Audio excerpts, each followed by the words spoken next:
آج ہم ایک ایسے شخص کے بارے میں بات کر رہے ہیں جن کی کہانی آپ دیکھیں تو ایک دلچسپ تضاد سے شروع ہوتی ہے۔ جی ایتھنز کے ایک بہت امیر با اثر خاندان میں پیدا ہوئے۔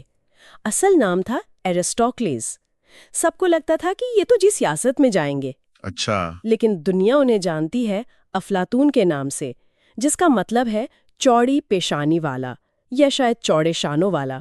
اوہ تو یہ عرفیت تھی ان کی۔ ہاں، اور وہ سیاستدان نہیں بنے بلکہ قدیم یونان کے سب سے زیادہ شاید با اثر فلاسفر بنے۔